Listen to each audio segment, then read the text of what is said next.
What's chirpin' crickets? This is Kim from Kim Takes On. I'm Kim. Hi. And this is my co-producer, co-aider, and abetter, and anything else you can think of. He'll take credit for it. Terrence the Wonder Duck. Terrence says hello. And we all hope that everybody's having a terrific start of their week out there.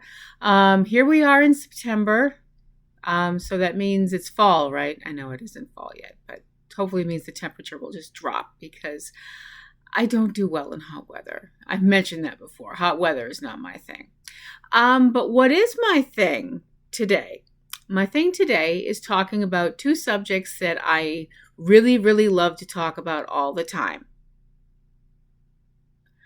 No, Terrence, the subjects are not Jared Padalecki and Jensen Ackles, although I do like to talk about them a lot. Shut ya beak.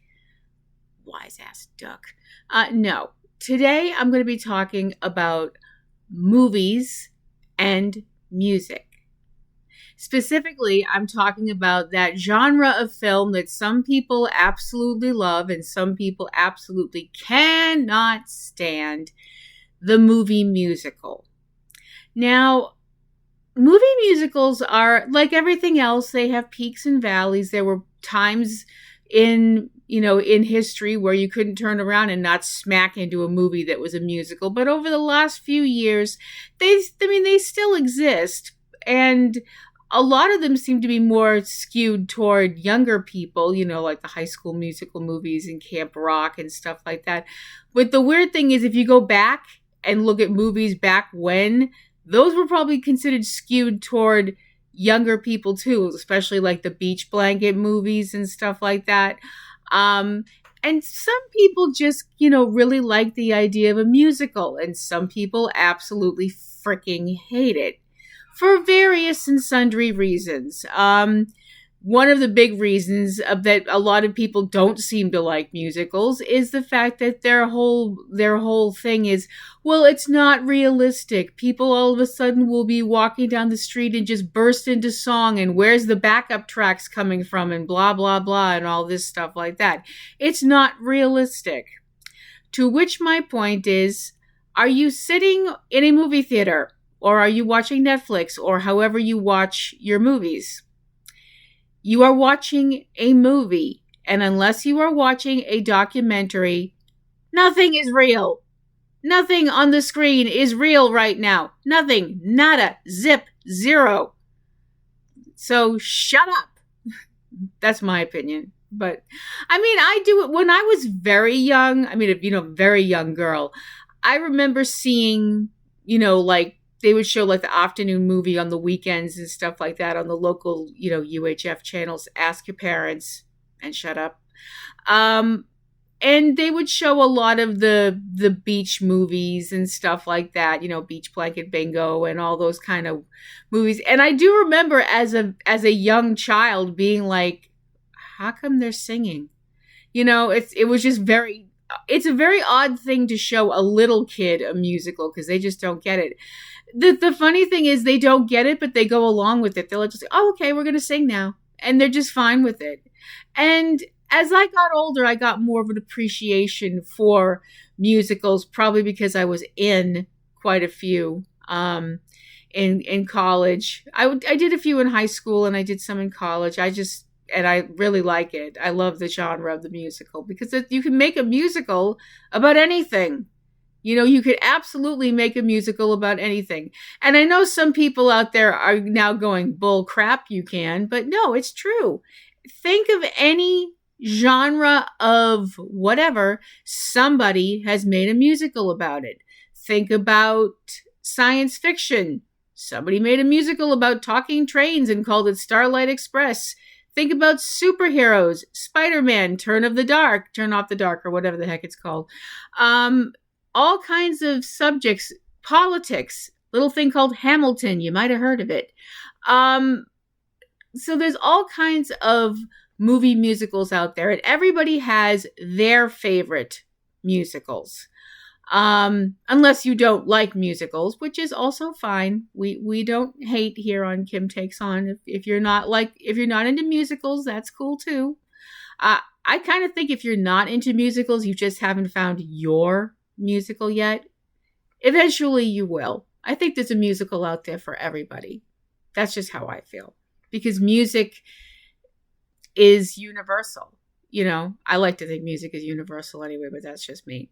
So today I am going to talk about my favorite musicals. And are these in order? No. No, they are not. Except for the last one, because that one is near and dear to my heart. But everything else on this list that I have made are musicals that I really love. Some of them came into my life very early in my life. Some of them came into my life later, but they all mean something to me. And hopefully they mean something to you. And even if they don't mean something to you, I hope you'll hear about them and think, hey, I'll check that out because that weirdo with the podcast with the rubber duck said that I should. And we do. So, beginning with a film that TC and I were lucky enough to see at one of I think it was a film festival. It's a film from, I'm going to have to look off the camera quite a bit, sorry, 2016 called Sing Street.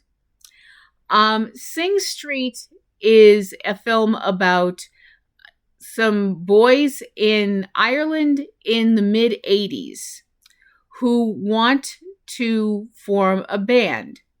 The reason they want to form a band is the reason I think a lot of people form bands. They want to, the singer wants to meet a girl and he's like, hey, you want to be in our music video? And she's all like, okay. Now he's kind of like, oh crap, I have to put together a band. So the story goes from there. And there's some awesome songs. I mean, there's awesome songs in all of these movies I'm going to bring up, but I'm going to try and bring up two for each. So one song that I want to bring up is The Riddle of the Model, which is the song that they're doing for this music video. And it's very, very 80s, just soaked in 80s goodness. And another song that I absolutely love is a song called Drive It Like You Stole It. And the fact that this song did not get more airplay on the radio in this country just shows that a lot of people in this country have their heads squarely up there. No, I'm not going to say it. Terrence is policing my language. He doesn't want me to get into trouble. So that's the first film. The second film on my list, I realize some people are going to possibly clutch their hearts and definitely fall over. And people say, I'm melodramatic. From the 1980s, specifically 1980, Xanadu. Now, I know a bunch of people just screamed quite loudly, probably. And is Xanadu a good movie? Not really.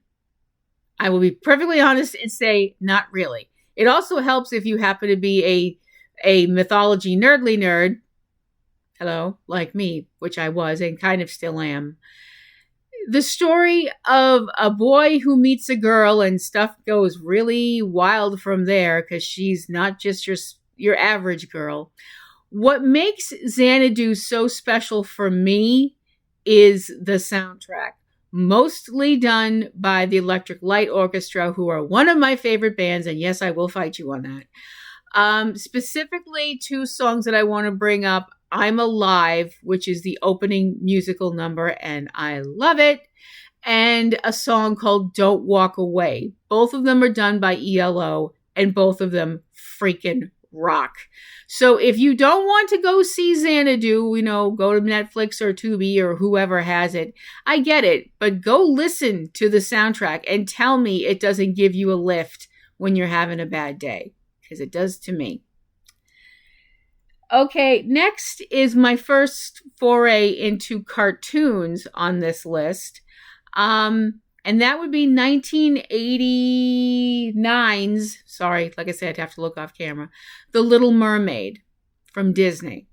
Now, I usually have a problem with Disney movies.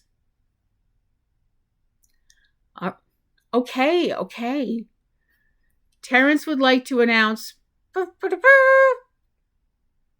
Jim's about to rant. It's not ranting, it's expressing myself. It's in the Constitution. I'm allowed to do that. Yeah. But it is kind of a rant. I am not going to sit here and slag on Disney movies because I don't need that kind of aggravation, because I know that there's a lot of people out there who would instantly grab their torches and pitchforks and stuff like that. So I'm not going to slam on Disney movies.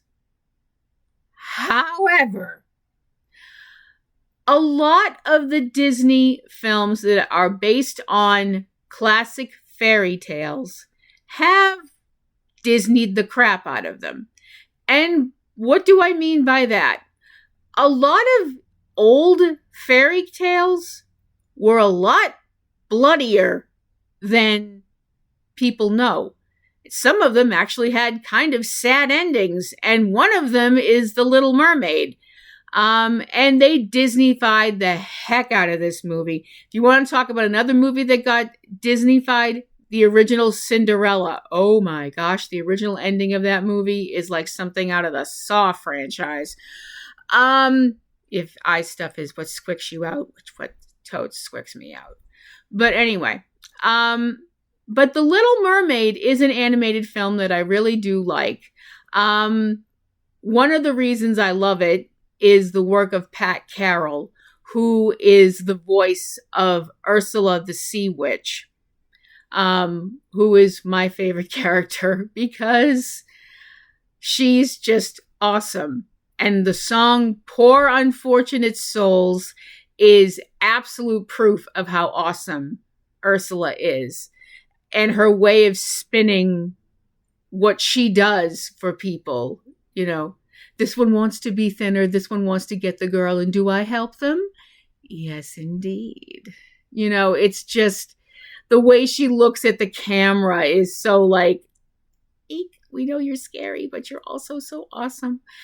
And also, I want to bring up, and Part of Your World is also a very sweet song done by the young lady that voices Ariel, whose name completely has gone out of my head right now. Sorry. I do this show kind of on the fly, and I guess you guys have figured that out by now. She's got a lovely voice. And Part of Your World is a very sweet song. You know, she's thinking about like, oh, that's so wonderful to be a human and you can do all these great things and all that. And I'm like, you're a mermaid. Are you kidding me right now? I mean, but, you know, it's one of those things. Okay, we're going way, way back for this one. One of my favorite musicals of all time, 1939's The Wizard of Oz. Because I defy you to listen to Somewhere Over the Rainbow and not get a little choked up. I mean, it's just one of those songs that it doesn't make you cry. It just makes you kind of melancholy a little bit, even though it's a beautiful song and Judy Garland's version and her voice is incredible. I also have a version out there that I found from a band called Impolitary, and they do a hard rock guitar version, just the music, no singing. And oh my gosh, if you never heard this, go listen to it because it's friggin' awesome. The other song that I really like from The Wizard of Oz is Ding Dong, the Witch is Dead. I just think that song's funny. And I've also used it in my own life when I've watched people like that I don't like have downfalls and stuff like that. Because sometimes I can be a little bit catty. We'll go with catty.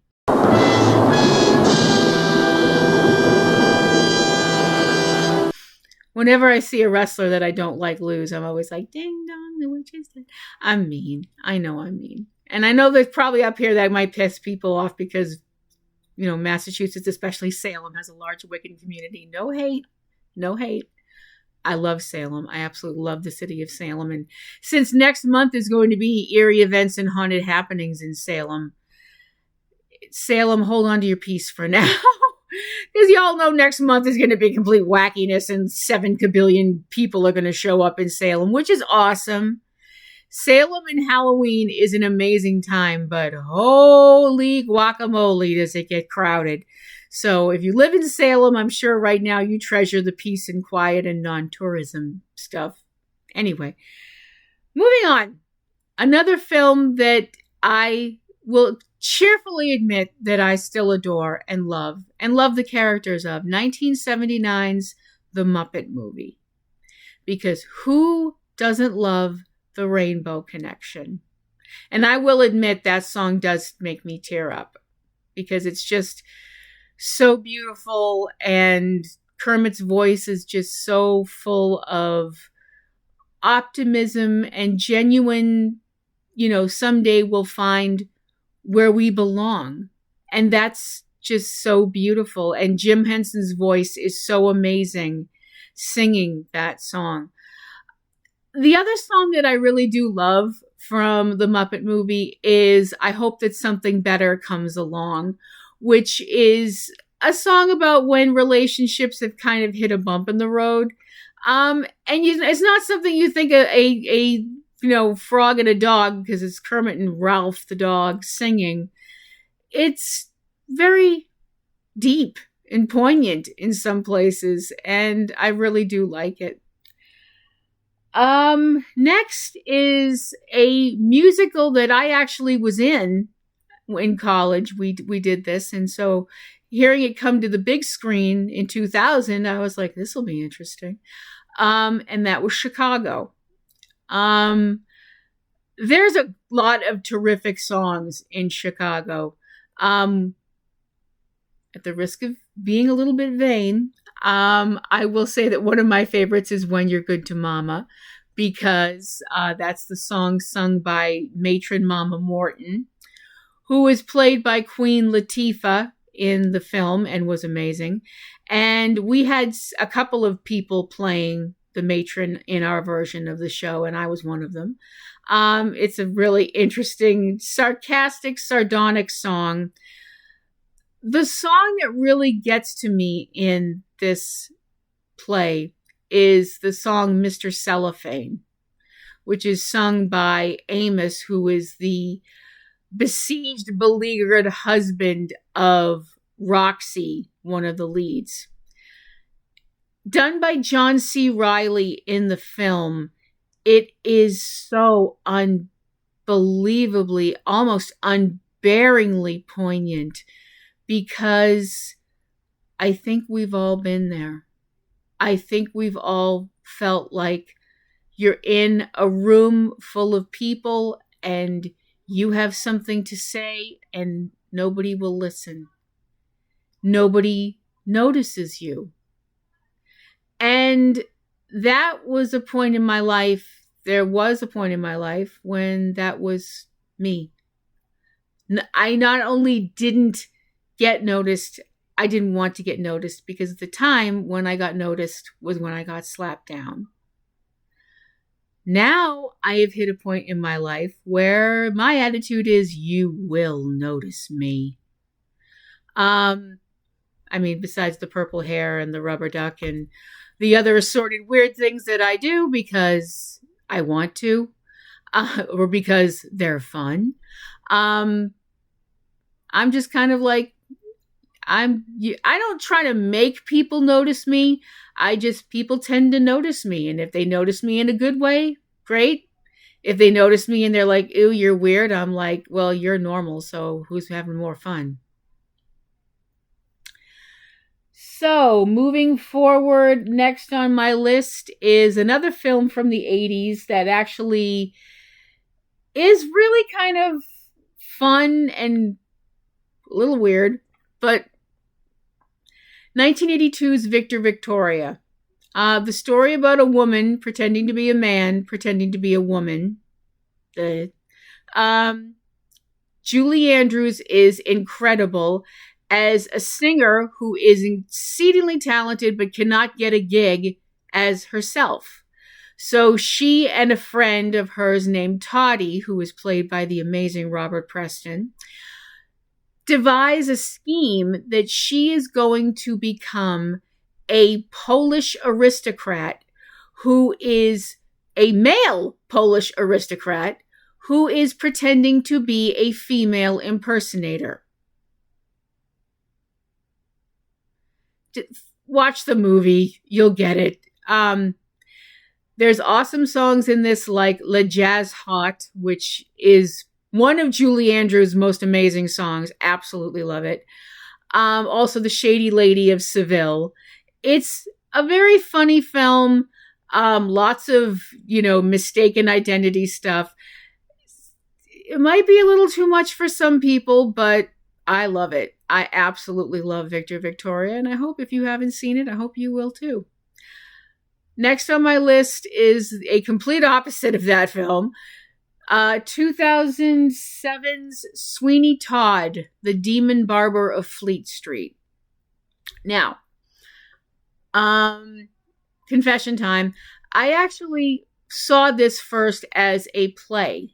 They were running it on, I believe, on one of the cable channels. And this was a super duper long time ago.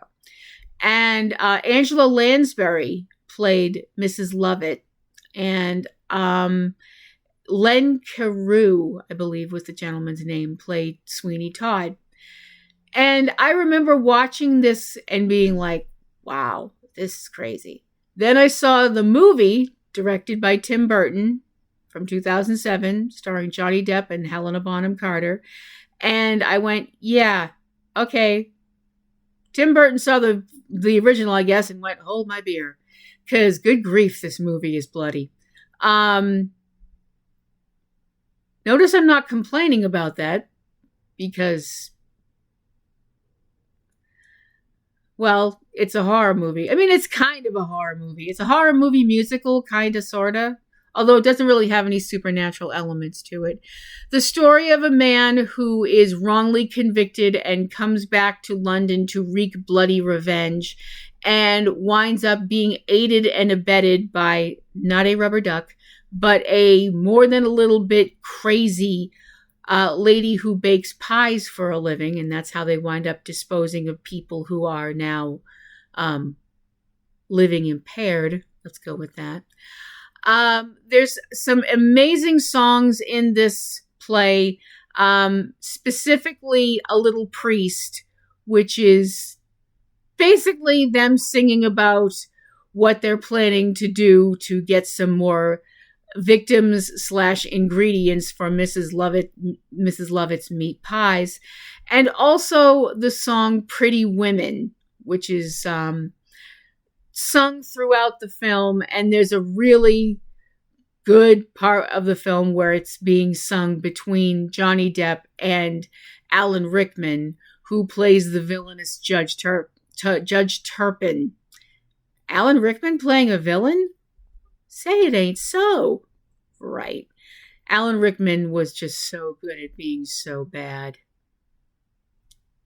Rest in peace, Alan. We miss you. Great movie, though. Absolutely wonderful film. I would make a suggestion. Don't eat beforehand. Not sure you're going to want to eat afterwards either, but, you do you.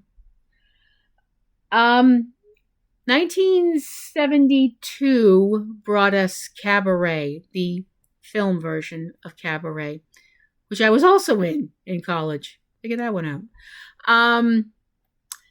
And this film has so many moments that while you're watching it, it may not hit you right away. Some of them do.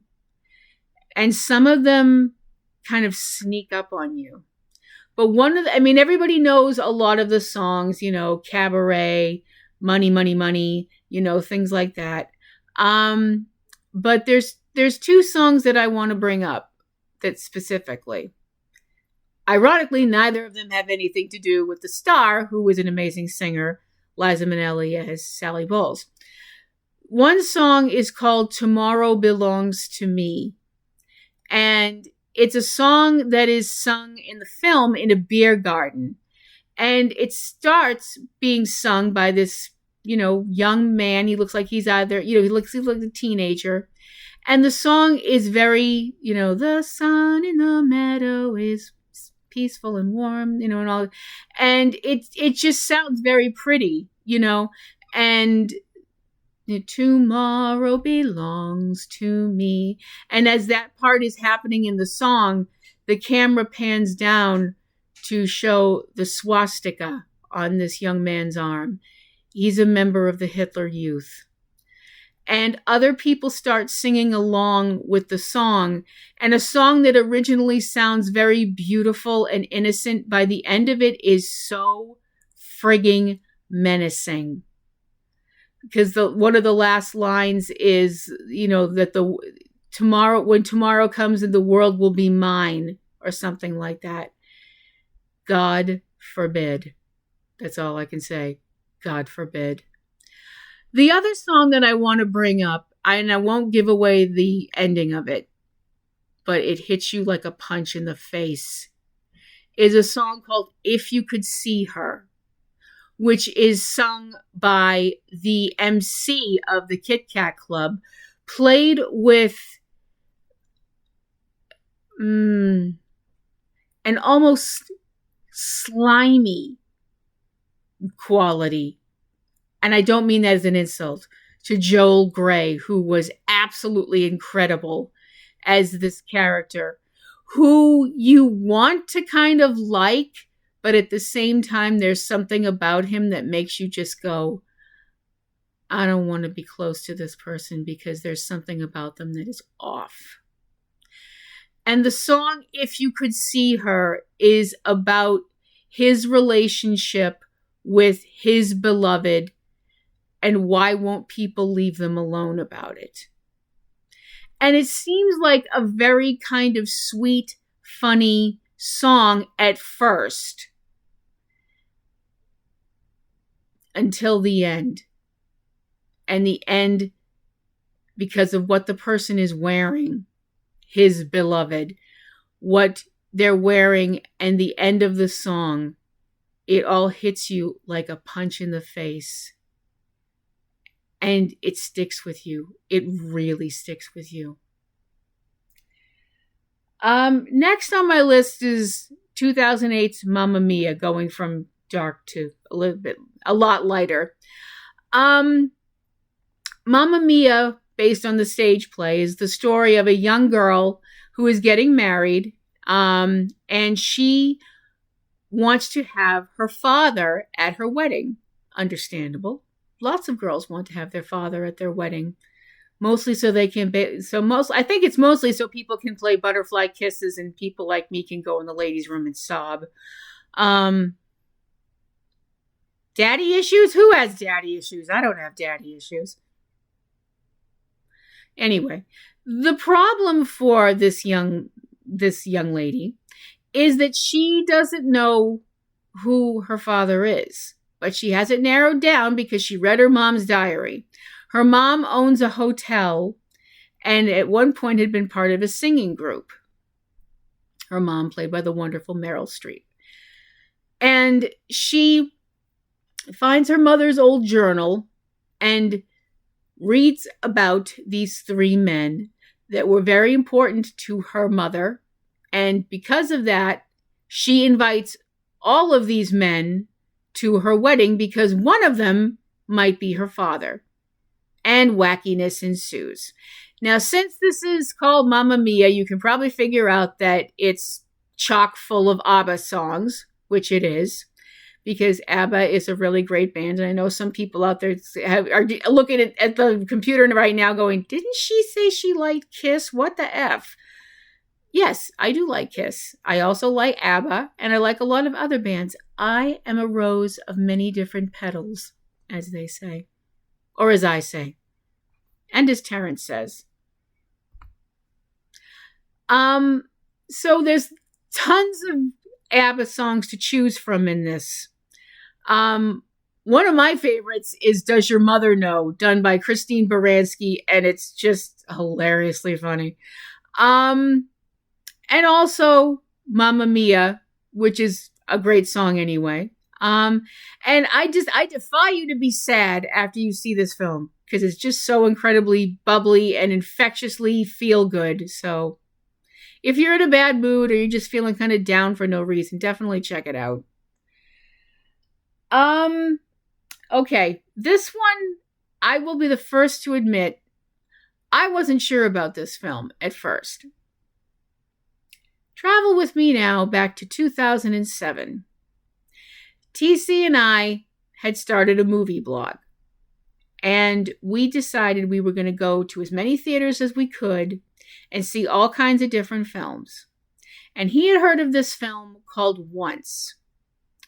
And we went to the theater in Harvard Square in Cambridge, Massachusetts, which is sadly no longer a theater. Sucks. And we saw Once.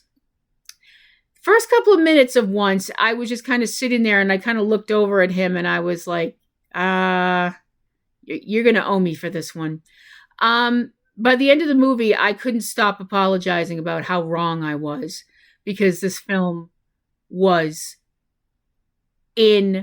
frigging credible. Once is the story of a guy and a girl. That's it. We don't know their names. They're just guy and girl.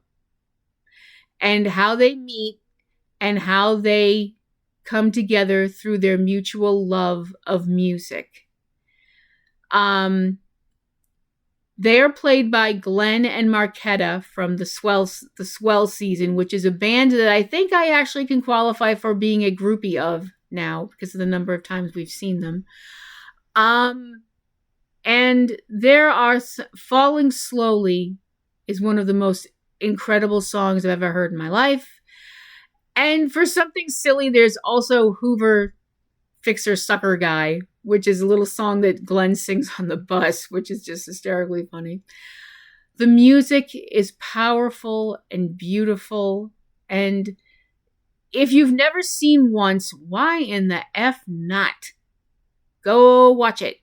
Now, immediately, this second. Go watch it and then come back. And leave a note saying you watched it. You don't really have to. I can't boss you guys around. You do what you want. It's free will and all that. Okay. A sequel. We haven't had a sequel yet because you don't have a lot of movie musical sequels. But every once in a while, they do happen. And they did. In 2018 with Mamma Mia, Here We Go Again, where we bring back all of the characters from the original film. Lots of trips into the past of Donna, played by Meryl Streep, who is sort of in the movie. I'm not going to give anything away. And the trials and tribulations of all of the characters.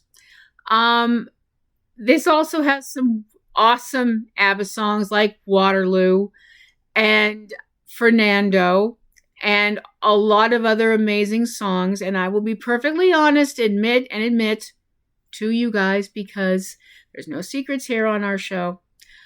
I cried through this whole movie. Absolutely through this whole movie. In fact, I cried at every single movie TC and I saw in the theater back in 2018. Don't even get me started on the Marvel movies, because, oh my gosh, you wanted to see somebody completely break the hell down. But Mamma Mia, Here We Go Again is a sequel that is equal. And even a little better, I think. Next up, Hairspray from 2007. Hairspray is very different from the original Hairspray. I mean, they were both done by John Waters. The original film is not a musical, but it was also awesome. And then they decided, well, let's make it a musical. And we get Hairspray, the musical, which has a lot of incredible songs in it. And one of the sweetest moments I've ever seen between Christopher Walken and John Travolta. You just have to see it to get it. Hairspray is one of the songs. And I mean, there's a lot of songs that they make up for, like, for dances, because that's the whole thing of it. It's a young woman that wants to be on a local dance show. Her name is Tracy Turnblad, and she is a lover of music and dance and is just wonderful at it, and doesn't exactly fit the mold of what usually you see on teenage dance shows, but Tracy doesn't care because she's beautiful and she knows it. And you find that out with a song like Good Morning Baltimore, which is her singing about where she lives, which other people would be like, what? But she loves where she lives, and she loves her family, and she loves dancing and singing, and it's just really a great film. One of the other parts that I really love, even though I also kind of feel a little twinge of sadness about it, is when Tracy and her mother go to get makeovers, and there's a song called Welcome to the 60s, because it's all singing about what it's like to live in the 60s, specifically the early 60s. I'm not saying the 60s weren't an amazing time to live, because they were, for all of the films and music and fashion and everything like that, but there was a lot of pain too. But to people in the earlier part of the 60s, before November 1963, I think they thought the world was just going to be paved in gold and sunshine, lollipops, and rainbows. And looking ahead with eyes that have seen the past, I guess, it's kind of bittersweet. But the movie is amazing. It's an amazing film. If you haven't seen it, definitely check it out. All right. This one, I'm going to be really honest. Not that I haven't been honest this whole time, but y'all know what I mean. I did not get into this movie because, well, for one thing, the movie started as a play, which I did not get into for a very long time. I made myself not get into it. I knew if I saw it, I would like it. I also had this feeling if I saw it and liked it, I'd get like really, really emotional about it. And I did, and I am, and I have been, because it's an amazing play. It's an amazing film. I know it's different from the play, which my fella's not particularly nuts about. 2005's version of Rent. Rent looks at a group of people, young people, at the end of the old millennium and the beginning of the new one, dealing with life and death and the AIDS epidemic. It is a musical that has some truly funny moments. The Tango Maureen is hilarious. And it has moments that, if it doesn't make you tear up or flat out cry, you are either a Vulcan or you're some kind of an, automation or something like that. Seasons of Love is one of the most incredible songs I've ever heard. And this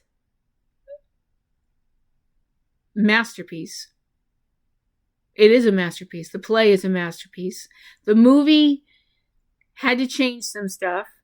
As I said, my husband's not my husband and my fella, my sweetheart, my Imzadi. TC was not nuts about that, but he understood. But if you haven't seen Rent, see it now. Okay, almost done. Just a couple more. Next on my list of favorite movie musicals is The Producers. Now, I want to say up front, I am talking about the 2005 version of The Producers. Am I saying that I don't like the original one from the 60s? Hell no! I'm not saying that. That one's terrific. But I feel like the 2005 version of The Producers doesn't get enough love. And I love it.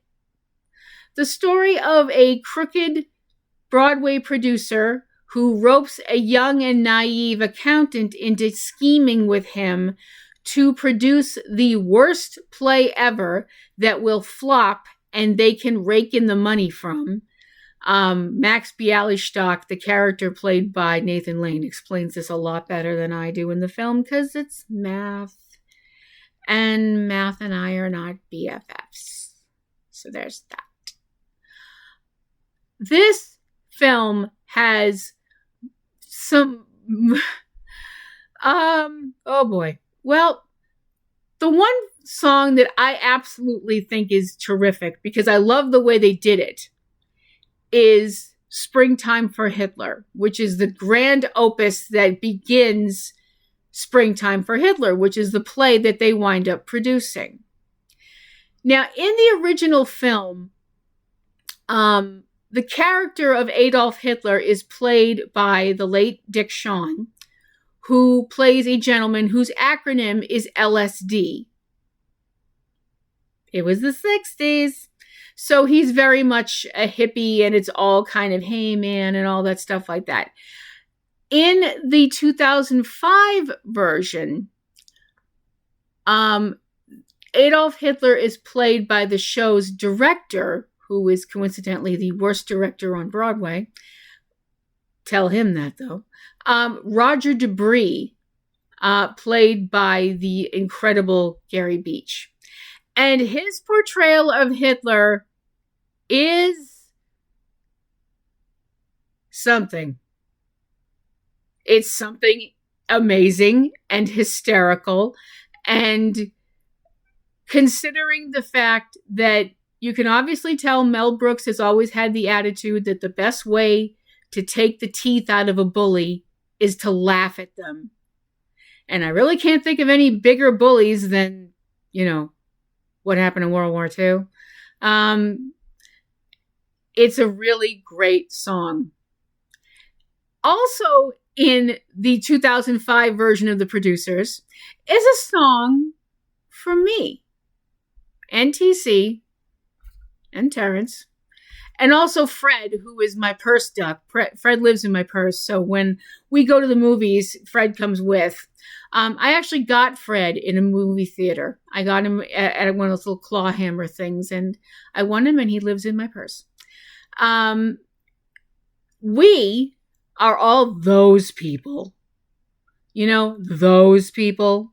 The people that stay until the movie's completely over because we want to make sure we don't catch, we want to make sure we don't miss any special scenes or anything like that. And there is a song for us at the end of The Producers. It's basically saying the movie's over, go home. And it's hilarious. And my number one movie musical should come as a surprise to absolutely friggin' nobody. 1975's The Rocky Horror Picture Show.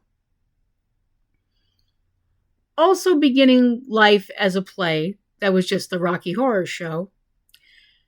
This incredible science fiction, musical, comedy, slight nods to Universal monsters, I don't know what the heck else you could call it,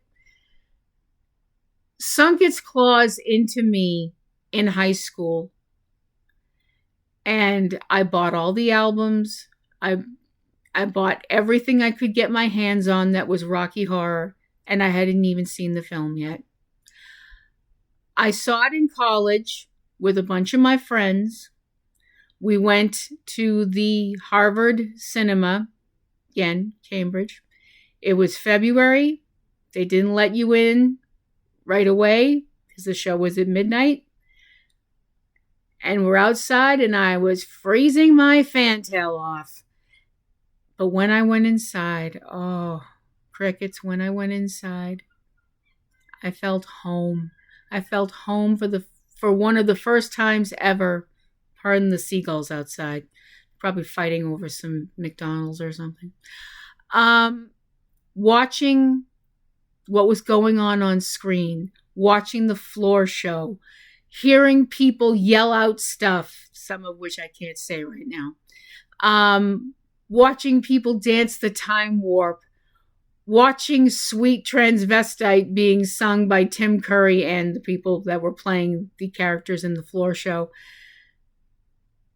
It just felt like these are my people. These are who I belong to. This is what I'm part of. I even had a t-shirt made that said, "Don't dream it, be it." And I used to wear it to wrestling shows usually. And I'd have people say, "Well, what does that mean?" And I'd say, "Well, what does it say?" And they'd read it. And I go, "Yep." And they'd go, "Well, what does that mean?"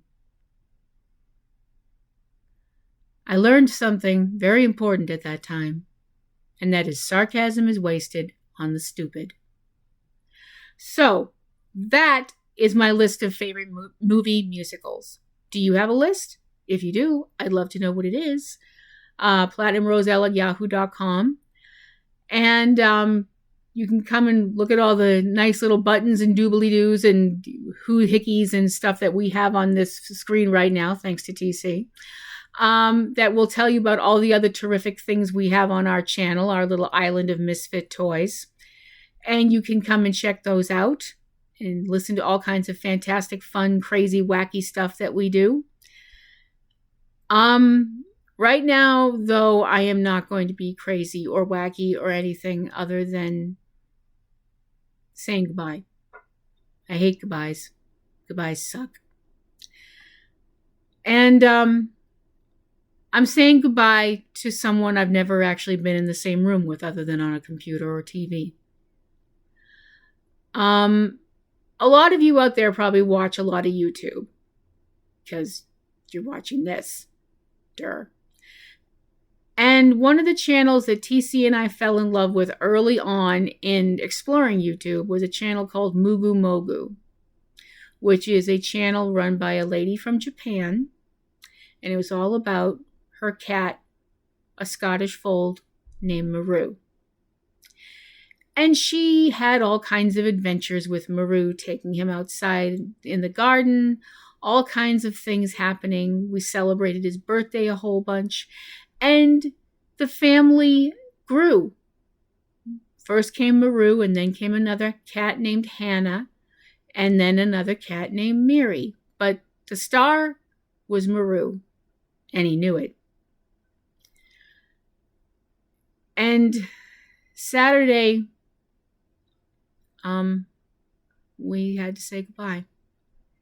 Maru passed away. He was, I believe, 15 years old, I think, something to that effect, which I'm not sure how old that is in human years, but I know it's a lot. Again, math and I are not friends. And what he passed from is going to be the one time I get to use this word. Fuck cancer. I am so sorry to Mugu Mogu. I am so sorry to people who knew Maru up close, knew him because they live in Japan and are friends of Mugu Mogu. And I'm sorry to all of the people out there that watched Maru for years, watched him grow up. And I try to take the attitude that,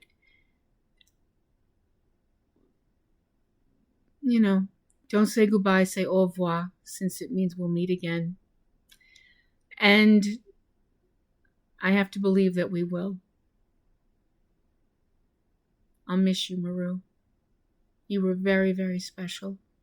You made a lot of people very, very happy, and I hope you know that. And now your energy can light up the universe just like you lit up all of our lives. We'll miss you. We love you. So that is going to do it for Kim Takes On for this week. I hope everybody out there has an amazing week. And I'm Kim. This is Terrence the Wonder Duck. And we hope that you have an incredible week. Hug the ones you love the ones you hug. And keep rocking.